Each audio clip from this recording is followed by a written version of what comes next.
Hey everyone, Dr. here. Welcome to another TEAS review lesson. Now, I do want to point out this is the last lesson in the reading review, so we are almost there. In this lesson, we're going to look at some examples to practice compare and contrast themes from print and other sources. If you look at the learning objectives, you will see that they are very, very similar, right? Basically, you just need to find the similarities and differences between themes or similarities and the differences in themes written by the same author or same topic or across cultures or genres. So that's pretty much it. So you may see some questions like these. Which of the following is a common theme between the first piece and the second piece? Which of the following is a one difference between the two pieces? So you can see it's all about the similarities and differences. The types of text that you may see include passage, could be fictional, could be non-fictional, could be a poem, could be a cartoon even. One of the practice questions actually compares the common theme between a cartoon and a written passage. All right, now let's look at the definition for theme real quick. So this is the definition from a great website, which I listed here. So they talked about some tips on how to compare and contrast similar themes. So basically, a theme is the central or universal idea of a piece of fiction or the main idea of a non-fiction essay. So we kind of learned about how to identify the central idea or the main idea previously. So this should not be a new topic, a very difficult new topic for you. And this is the definition from a TEAS study manual. A theme is a broad concept often thought of as the universal concern that an author addresses through a given medium. So the medium, can be a lot of things, right? It could be a written passage, a story, a news article, a poet, right? Even a cartoon. Now, in order to determine the theme, you can go through several steps and try to identify different things. Now, this is a very comprehensive list, and we don't really need to go through all these things. There are some common themes, for example, power, right? Freedom, something we're all very familiar with. And then we have motherhood, privilege, oppression, love, compassion, war. So those are some of the common themes we see in literature. All right, now let's do a little practice. So this is not the real exercise, but just like a quick practice for you to look at two poems and try to get the differences between the themes in these two pieces. All right, so you have about 30 seconds to read both poems and then see if you can articulate the differences that you have noticed. All right, let's get started.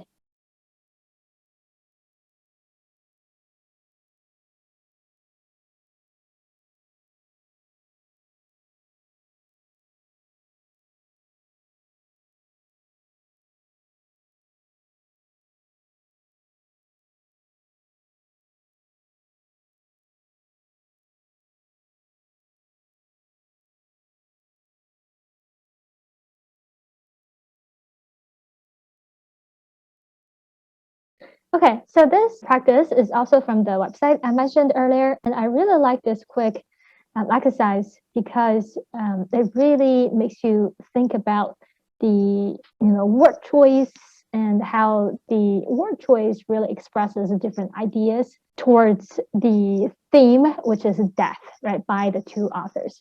So here is some of the kind of detailed analysis of the themes from the two poems. But you can see, for the second one, it says, do not go gentle into that good night, right? So here, you can probably guess good night just means death, right? Same thing for the dying of the light.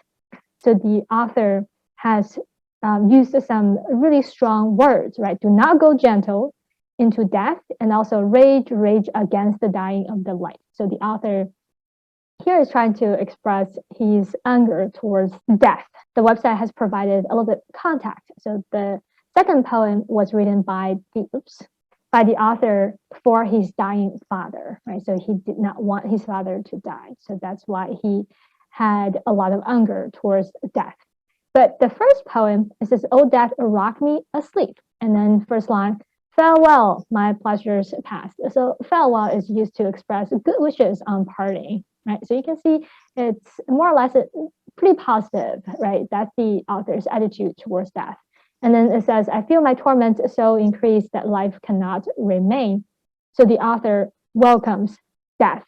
This is presumably written while the author awaited her execution in 1536. The author wanted to die, right, to leave her torments behind.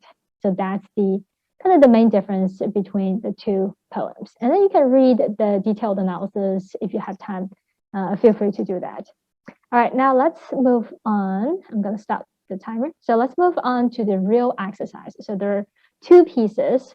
This is the first one. It's a story. And then the second piece is a poem.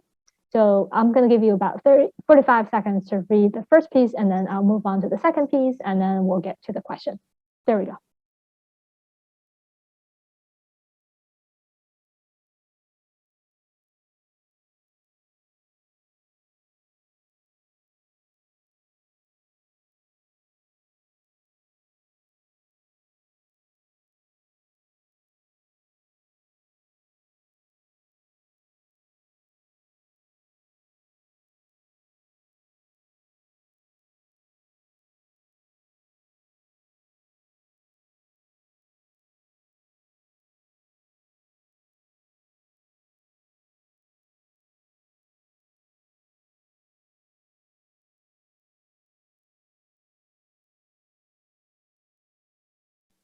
All right, now the second piece.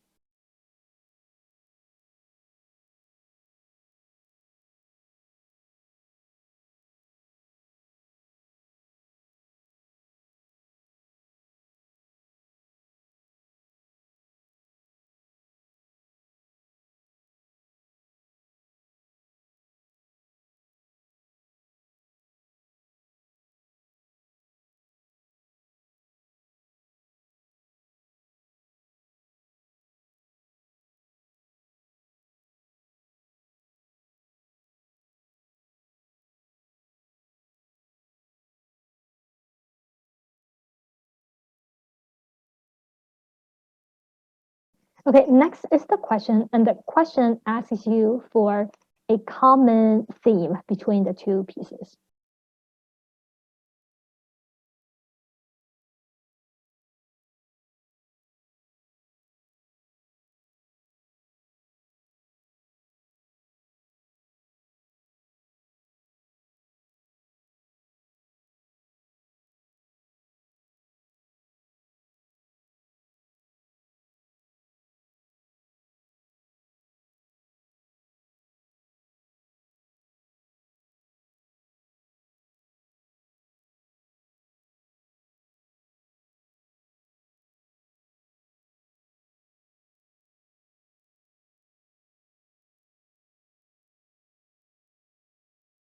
Okay, in order to answer this question, let's review the two pieces real quick. So the first one is titled "How I Found America" by Anzia, who is a young Russian Jewish girl who came to the America in the 1920s to escape poverty and the oppression of the Cossacks in Russia. So the main reason that she came to the America was because of poverty and religious oppression. Her family already settled in the New York City, and she works in a sweatshop until she's fired for confronting the boss about cutting the wages. And then she's hit by a car, and she has a dream of learning in school. And then she goes to the school and she talks to Mrs. Olney, who suggests that she learn a trade and become a servant. And Anzia has a totally different idea, right? She thinks that she has some great ideas on how to make America better. So she wants a place to learn, right? She wants to go to school. She wants to expand her knowledge. But Mrs. Olney suggests learning a trade and then do something more practical, right? Like being a servant. So that's the main theme of this story. All right, and then the second piece, this is also about immigrants, right, to the America. So it talks about we came here in search of food across the sea, and we came here for a life that's good, right? They're looking for a better life in the America because the conditions at home were probably not great. What's the answer to the first question? The common theme in the passage of the poem is A, the difficulties overcame by the authors during the journey to America. There is a little bit mentioning of that in the second piece in the poem, but the first story did not talk about anything that happened during the journey, right? For the character to move from Russia to America. So A is not correct. Is it B, the family ties that keep the authors going amid the harsh life? No, it's not discussed in either of the pieces.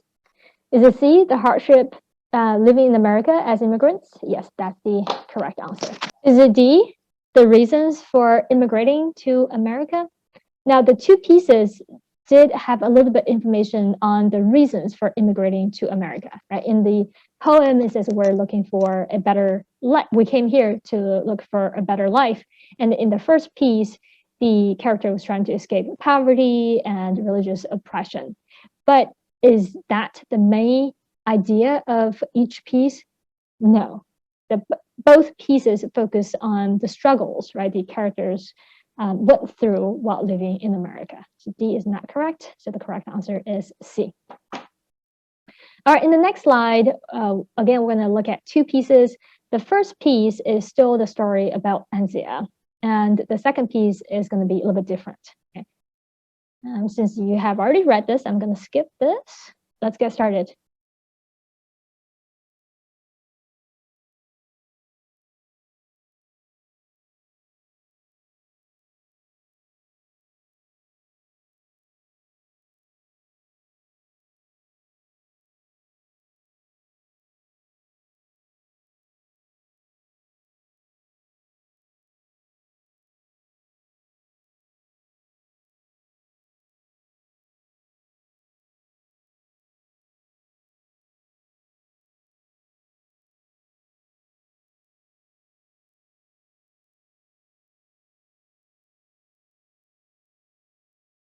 All right, since I accidentally put the passage and the question on one slide, I'm going to give you another 45 seconds to complete everything.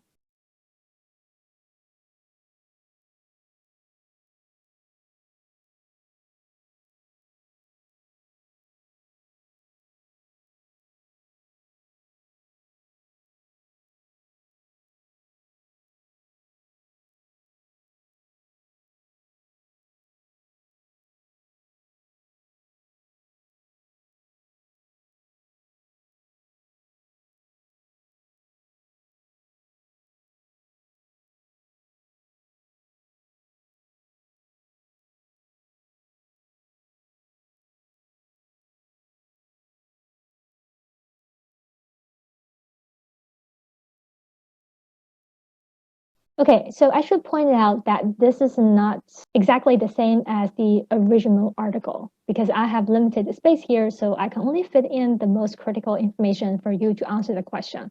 So this is going to be slightly different than what the original writing was. Okay, so I want to point that out. And as you went through the writing, you probably noticed that this is also a piece of writing about immigration, right? How immigrants live in America.